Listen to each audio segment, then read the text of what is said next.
Good evening, everyone. As you see, I I put this picture intentionally because while sometimes means to us like a period of time, right?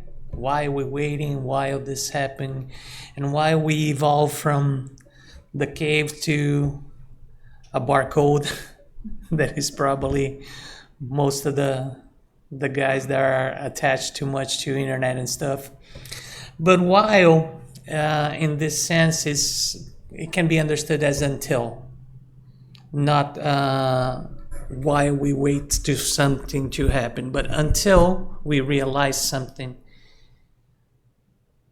we're not gonna change, because if you looked at what the neuroscientists tells us nowadays, is that our brain, the architecture of our brain, it is the same as the caveman, because we have an old brain in a modern world, and we have the same two principles or need: survival, so we do everything in order to survive, and reproduction, which is the survival of the genes.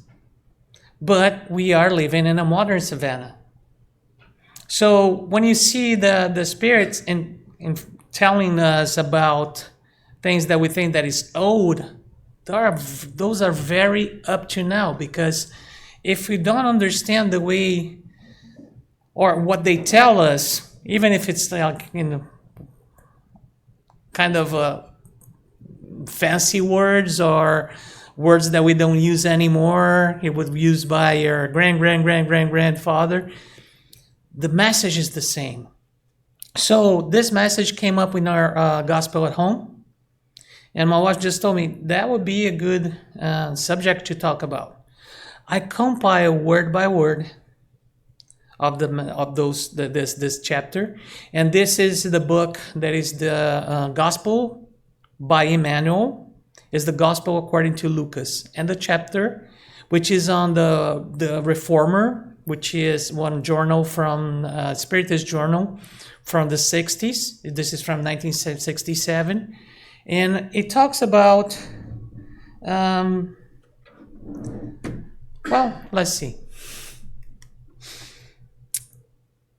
renewing the words. We always try to give some incentive. We always try to make things better for ourselves and our peers, and we try to elevate the spirits through our words. But what happens is, and what they say, you will master the grammar, acquiring a verbalist word in the science of expression. But while you do not articulate your own language in the light of sincerity and understanding, your world, although exquisite, will not renew anyone, not even yourself. So if you just say words, and sometimes even us that are, including us that are here, we say words that we just preach, but we don't walk the talk. We just say it, and unfortunately, in a daily basis, we just turn our backs to what we just told you, or what we just offer as an advice. Fortunately or unfortunately, human nature can understand and can perceive fake. So if you're not comfortable, or if you don't believe in what you're saying, your message will not gonna hit the other with intensity or with the power that you intend to. You need to believe in what you're saying. And by believing, you need to live what you're saying, which is really hard, because we cannot be 100% anything all the time. But we can try to. And we can try to live at least closer to what we preach. And that's the first tip of this chapter or this lecture.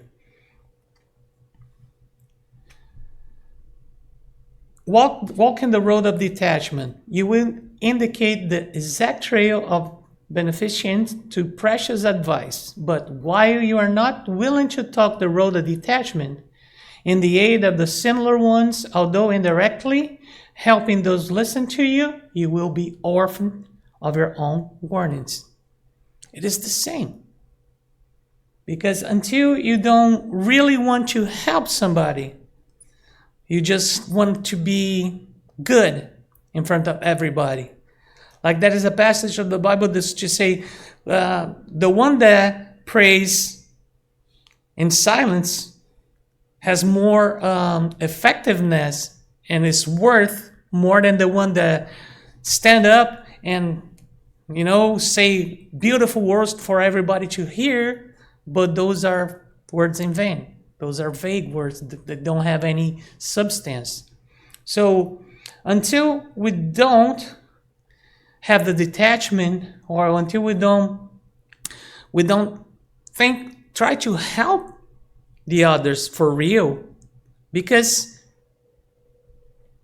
maybe it's just me, but sometimes you want to say what you think that the other one wants to hear, in order for you to be perceived as a wise person.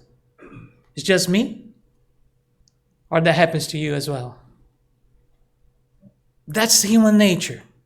Don't blame ourselves. Don't blame yourself. That's human nature. Sometimes we want people to look at us and say, wow, he really has something to add, to aggregate to my life and stuff. But again, if you don't believe in that, if you don't have the detachment to this kind of, ego thing, because ego is good. The sickness of the ego is the hardest part.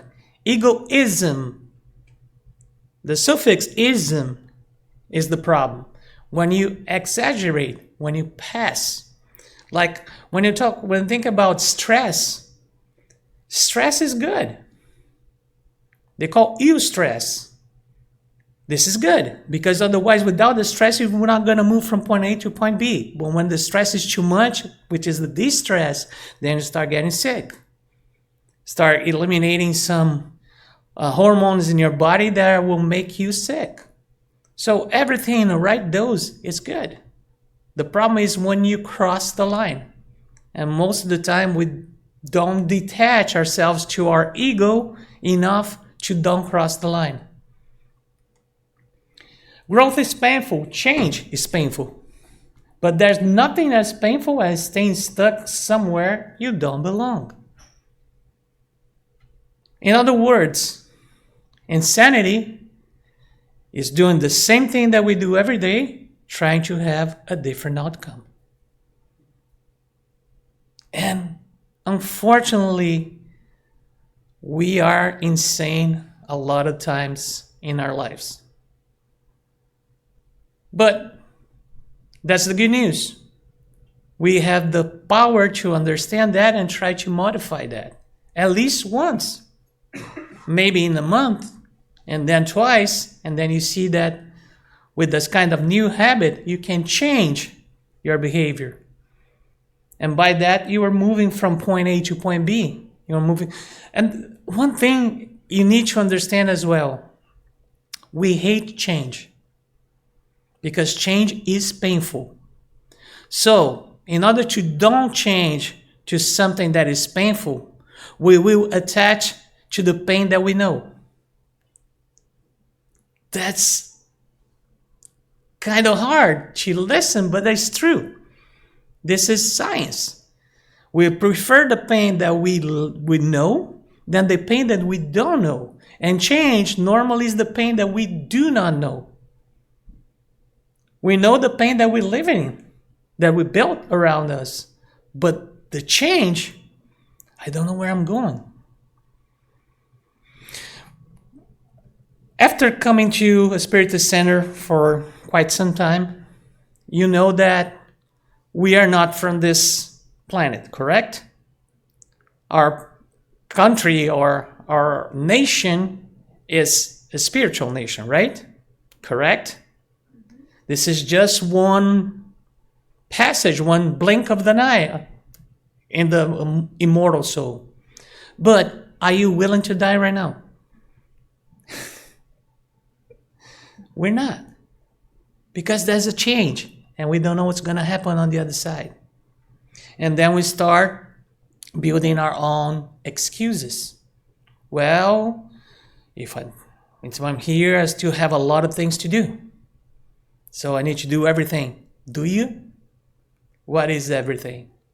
Are you really doing that? Or are you just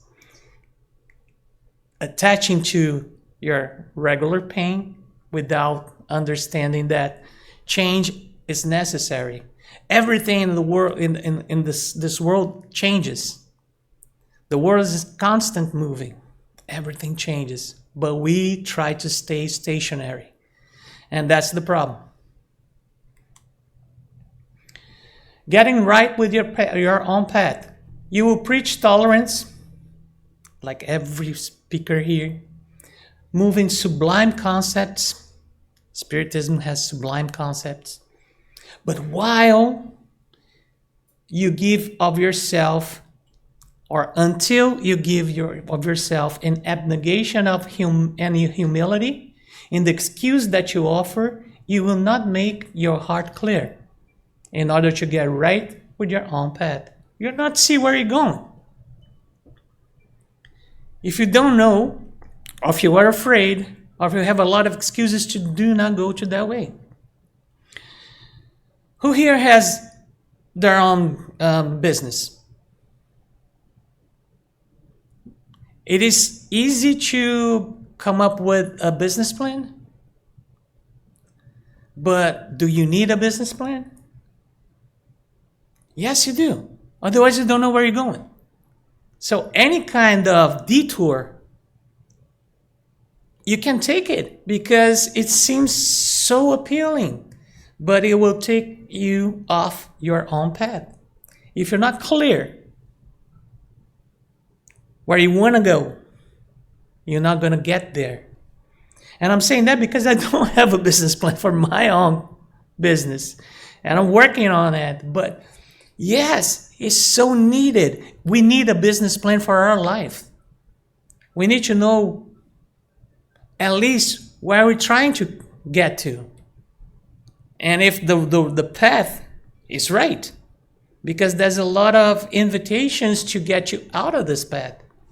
And if you're not clear with your intent, you're not clear with your expectations, you're not clear about what you want to do, it will be extra hard to get to the place that you want to go. We have some friends, Hispanic friends around here, and that's a saying in Spanish that say that the one that gets out of home not knowing where to go, got there already. If you don't know where you're going, any place is good. And sometimes that's how we feel. Not only in work, but in life. Because we don't know what we're trying to get. We're trying to survive day by day. That is not a business plan. At least it's not an effective life plan. Finding your inner tranquility. You raise magnificent earthly constructions, but until you build the temple of peace in yourself, based on the duty of nobly fulfilled, you will not find your benefit of the inner landing of genuine tranquility. Who here can say that can every day lay down on the pillow with the feeling of the duty accomplished, or with that tranquility that we search for? It's hard. It's hard. And the thing is, we think that as old as we get, we're going to get more wisdom, and because of that, we're going to change things for the better. It's just like nowadays that we call this century of lights, and everybody expects, because this is the century of lights, the light will be lighting up everything, so everything is going to be good. No. Everything that was hidden on the dark will show up, which is not the good thing.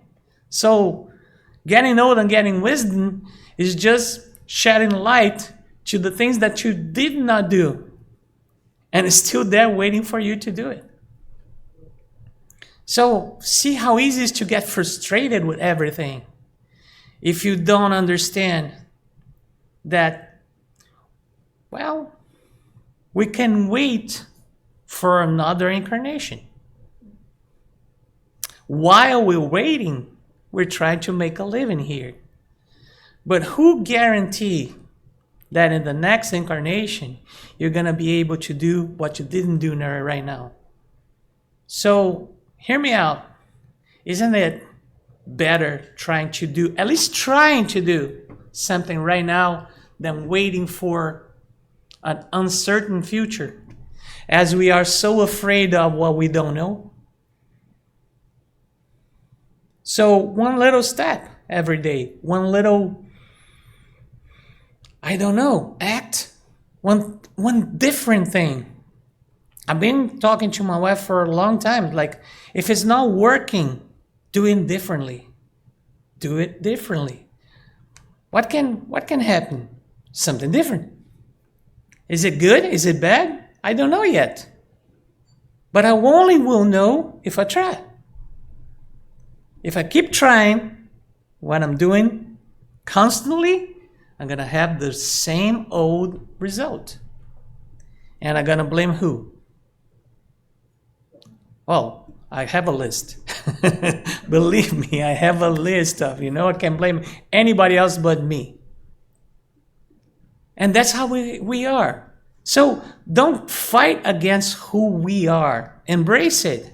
Understand that we have this tendency. And then modify it. 1 second at a time. 1 action at a time. 1 occasion at a time. 1 event at a time. When you have when you are here, fully here, understanding what he's saying. Because even right now, sometimes it's hard to be right here, isn't it? Although you drive to here, you've been through traffic, you've been through a lot of things. Sometimes you sit on the chair, somebody start talking, and your brain goes la la land. So you're not here anymore. You're anywhere else, but you're not here anymore. So instead of enjoying the moment here and try to resonate with whatever is being presented to you, you're wasting your time. Because you could be doing something else. So if you decide to be in some place, be in that place. Don't be somewhere else. And it's hard. It is hard. Every time I say that, a lot of red flags go to my brain and say, you do that, you do that, you do that. Yes, I do everything that I said. For real. Multiple times a day. But having conscience, I'll try to minimize or at least start eliminating some of this every time I can. Because I'm talking about me. I'm talking about my inner peace. My inner peace cannot depend on your inner peace. My inner peace cannot depend on the government inner peace, on my boss inner peace. It has to be mine. I had to accrue it. Doesn't depend on my wife, doesn't depend on my kids. It depends on me. So what am I doing to get my inner peace? Trying to live in the world that as is right now? Well, I don't know if you realize, but we are in the third order of planets, right? And from that third order, we are the second to the last planet. Behind us, there's just one kind of planet, which is the primitive planets. We are in the second order, in the second hierarchy of the least or the less advanced planets. Meaning that if we are here in planet Earth, a plan of tests and atonements is because I'm going to say it really low. We're not good. I'm not good. You're not good. None of us are good. But we are trying, right? Because God gave us this chance to get better. And there is a passage on the book called Minute of Wisdom that says that God believes in you. If you don't believe in yourself, then you don't believe in God. So, what is the reason for you to believe in yourself? Because you believe in God. And He made you. And He believes in you. And He sees every one of us as a pure spirit. How long is it going to take? It depends on us. Yesterday we were talking about on the fraternal assistance to one psychotherapist, and she said a couple words that really got my attention. And one of those is that, yes, we can change. But in order to change, you have to have a commitment to yourself. Not to anybody else. You have to commit yourself to yourself. If you don't have this kind of commitment, nobody's going to change you. If you change because of your love, the love of your life, all of a sudden, when the love of your life, the prince or the princess become a frog, then you're going to charge this prince or princess with everything that you did, that you didn't want to do, to please him or her. So that was not true, right? Because you change not because you want to change. You change to impress somebody. Will they give you your inner tranquility, your inner peace? I don't think so. As a matter of fact, will make us a little bit angry with ourselves. And wow, we start another war, inner war. Have you thought about the word intuition? Intuition is the feeling that we have, or the gut feeling that we have. But if you think about the word, it's the tuition that comes from inside of us. If we stop to listen to our intuition, we can learn a lot. But normally, we don't stop to listen. We don't stop to listen to our body.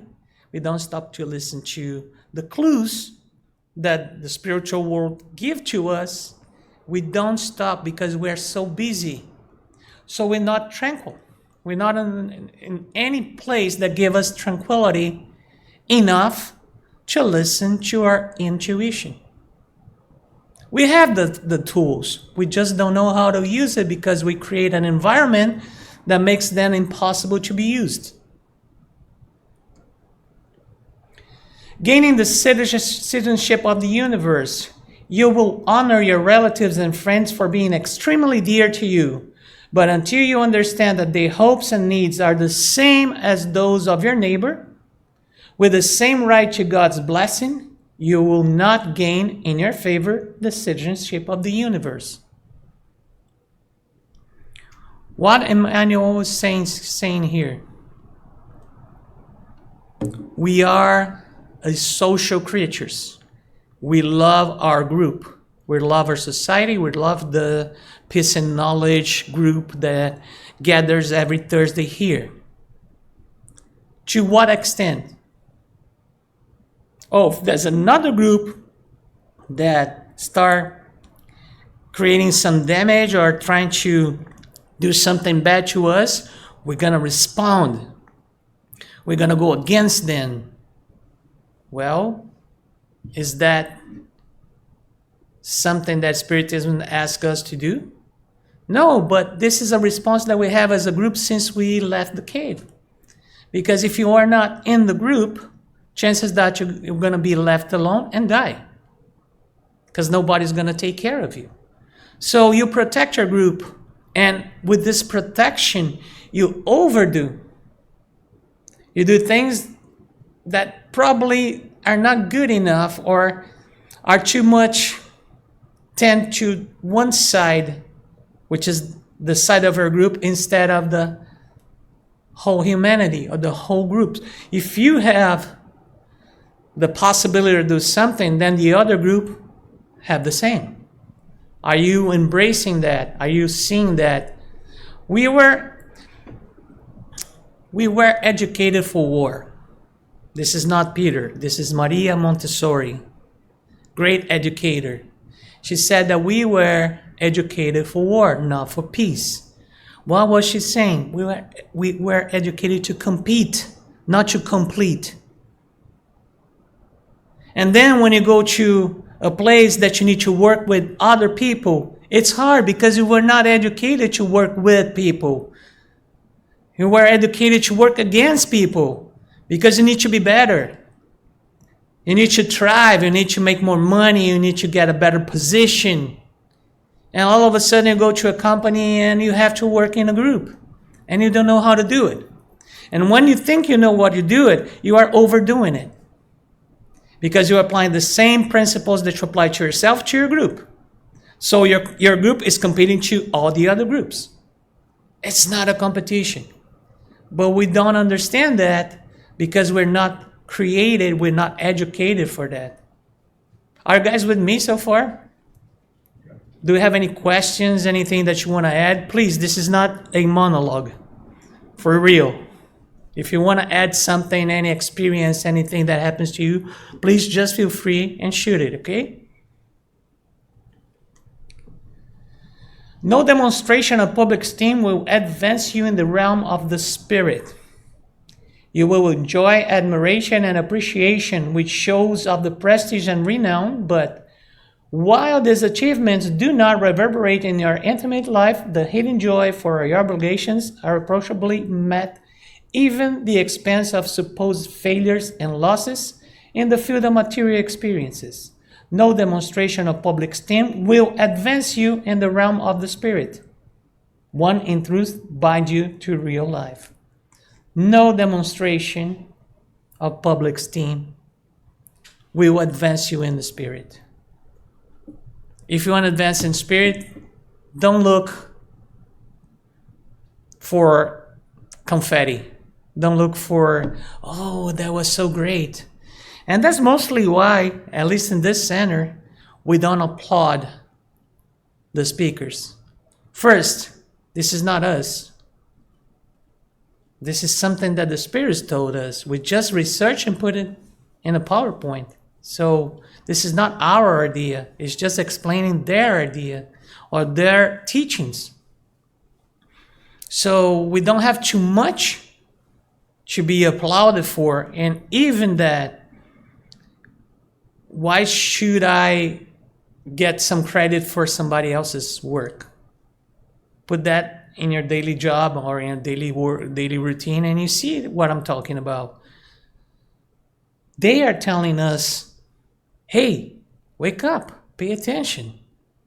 That's how it is. If you don't pay attention, and you are too, fascinated by the lights, the neons, the flashes, then you are not living the life that you should.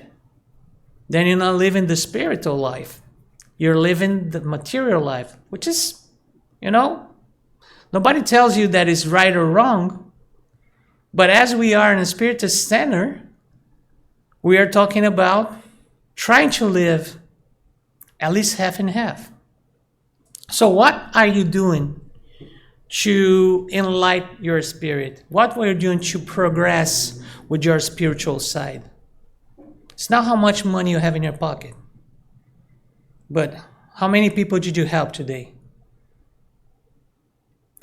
Me and my wife, we came from a friend of us that she said that she is a hairdresser, and she is having somebody that blame her, that criticize her, that put her down 3 years ago when she started her profession as hairdresser here in the U.S.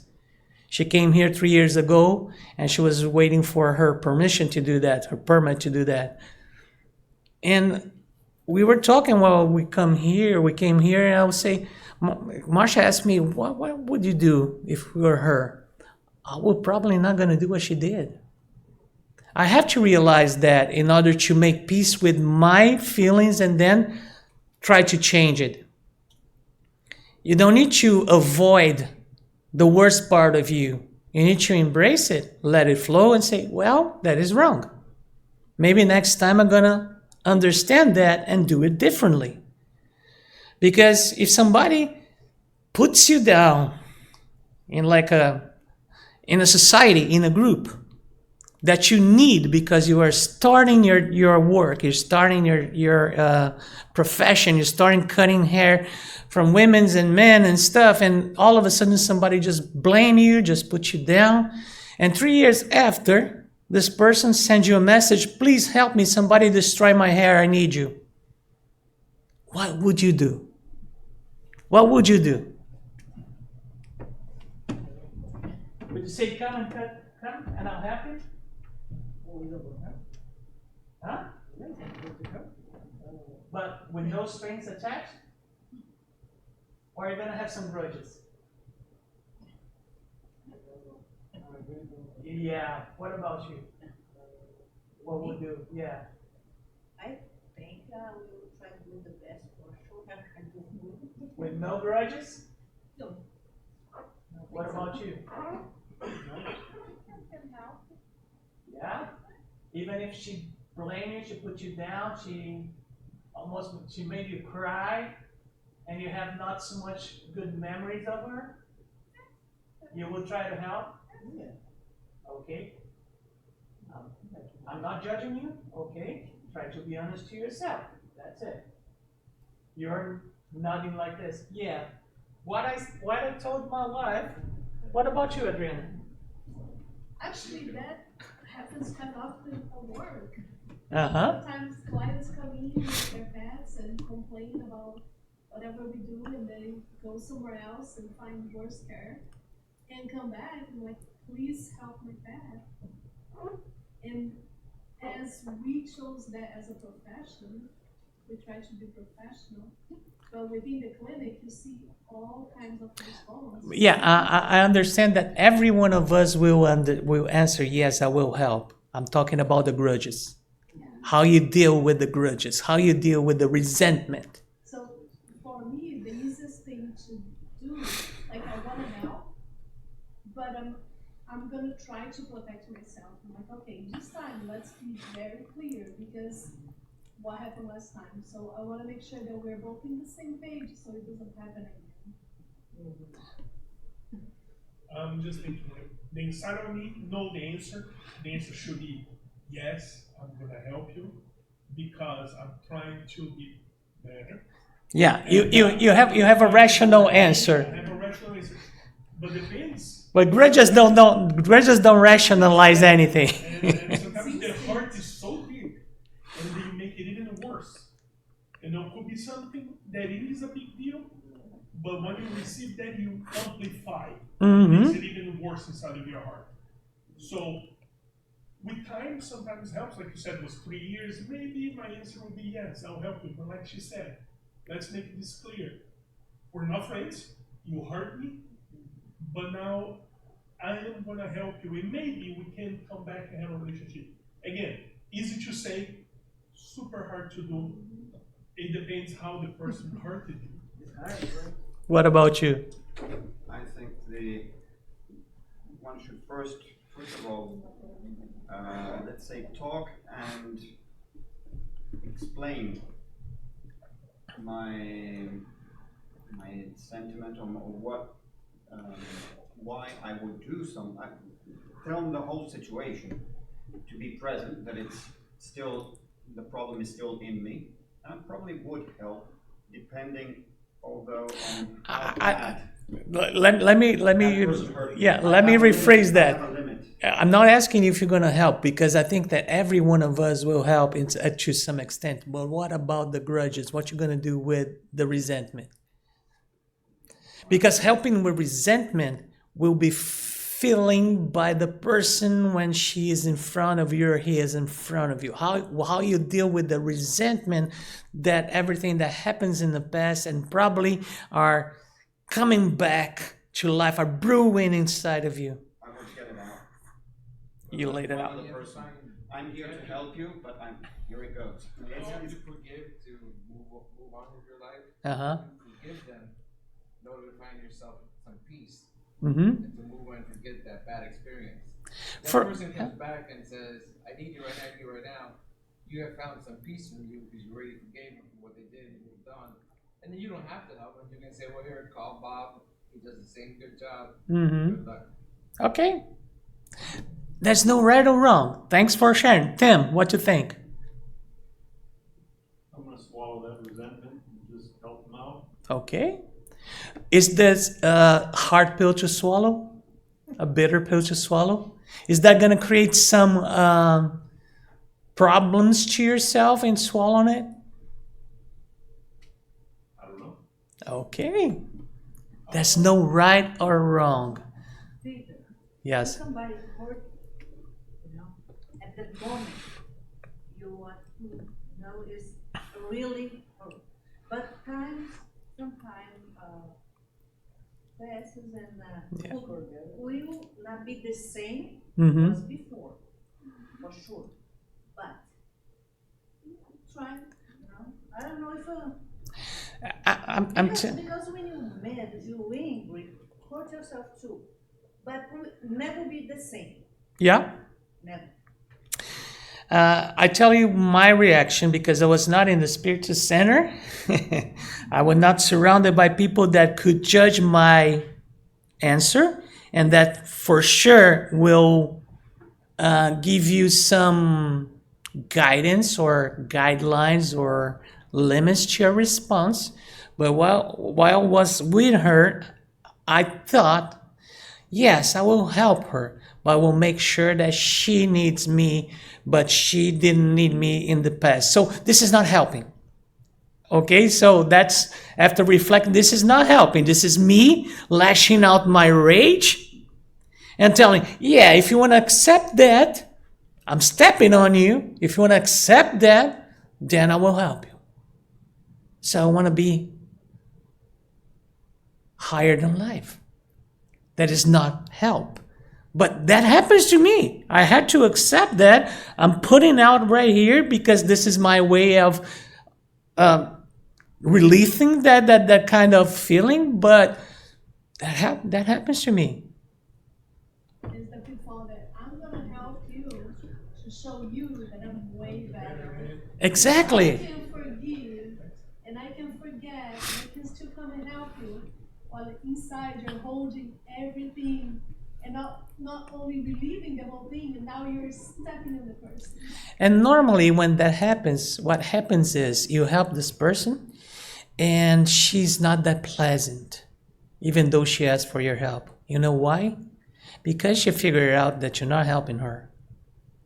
You're helping yourself to feel better than her. And that's when the plan of helping somebody does not work.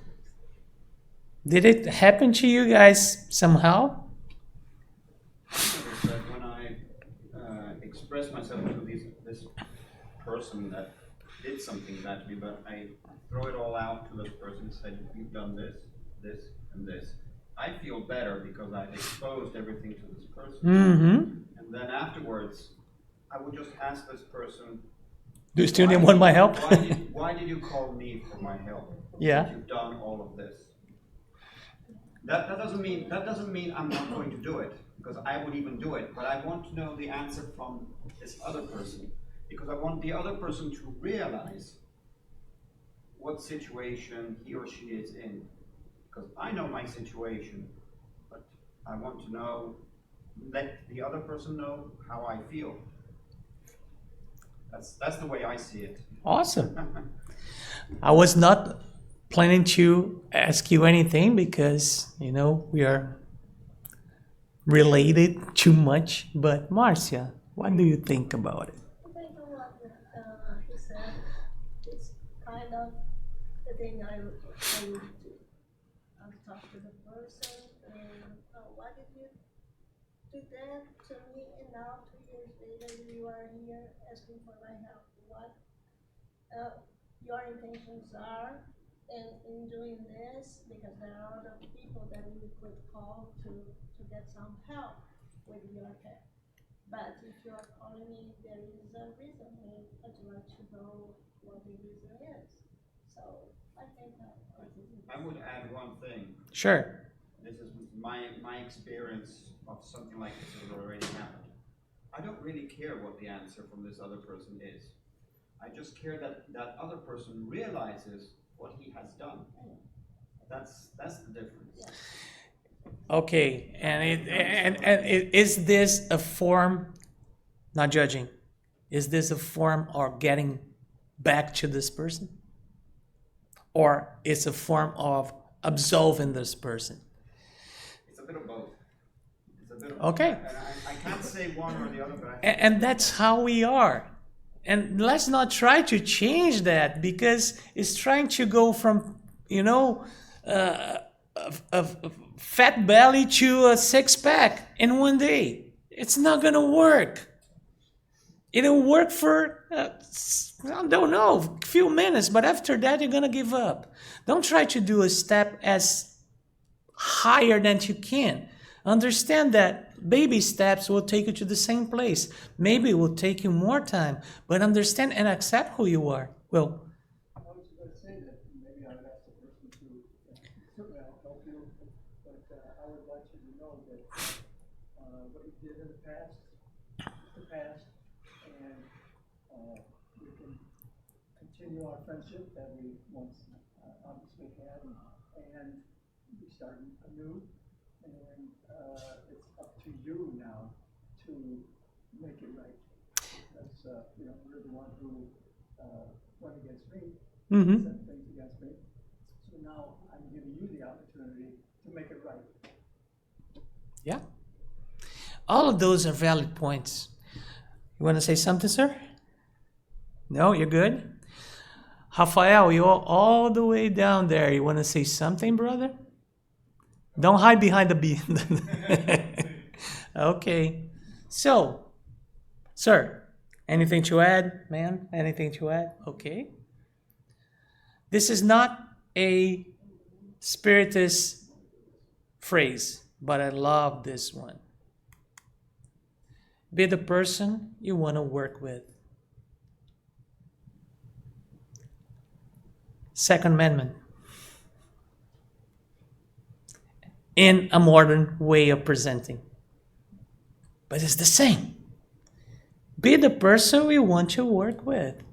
Be the person you want to have on your side. Try to be the best version of yourself.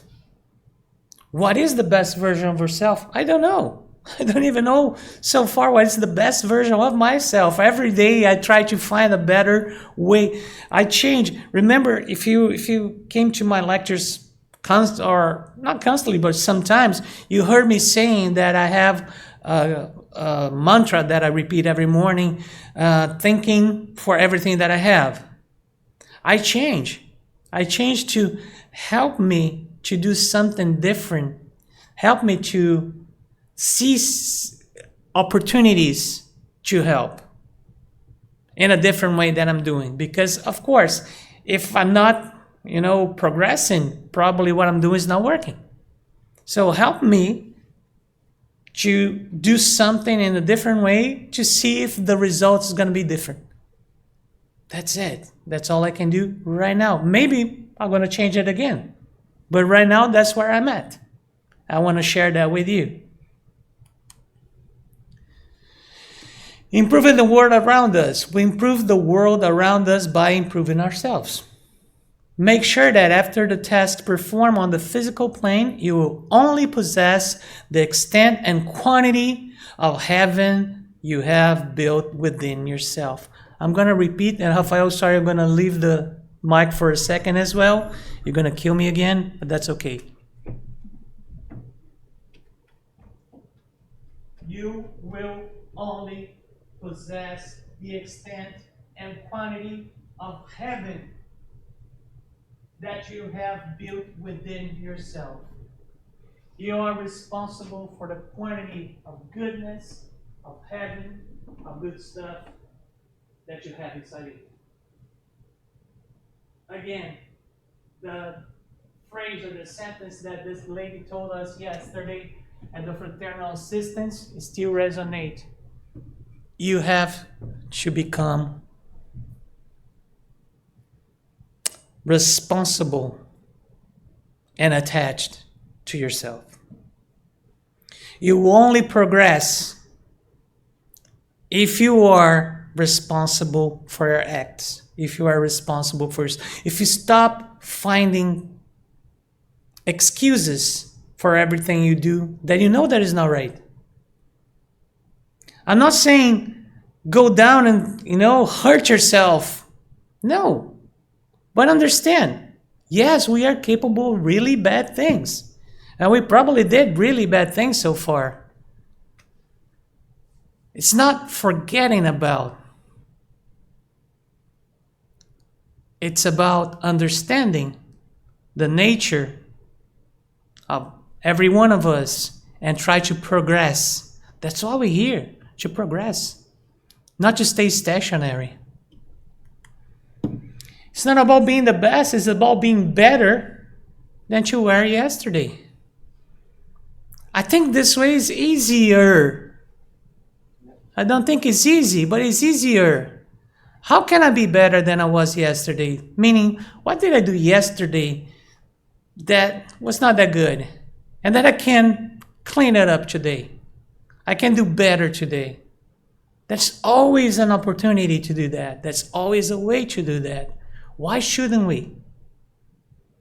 And to end this, and I thank you for participating because I think that's what we need. We need a forum, not somebody just talking, and this doesn't go anywhere, at least in my way of seeing. So thanks for participating. But we start with Luke. We're going to end with Luke in Galatians 6:10. Therefore, as we have opportunity, let us do good to all people, especially to those who belong to the family of believers. Because the first thing that somebody needs, why Jesus said to most of the people that he healed, why did he say, your faith saved you? Because he used the faith as a vehicle to infuse energy to these people. Otherwise, he can try to do a lot of other things, but it will not be as effective. So when you go to take your passes, have faith that will help you somehow. Don't think about what you're going to do, what you're going to eat right after. It's not going to, it's just energy that's going to be around you, but it's not going to do that much. Have faith that your actions will do something good for you and for others. If you don't have this kind of faith, you're probably not going to do the second step. You're going to always stop in the first step because it's so hard to do it. It's not hard to do it. Hard is to change our habits because we're so attached to that. But again, we are attached to that because we don't know where we're going. And Spiritism shed the light to our future, and we all know what it is. Thank you.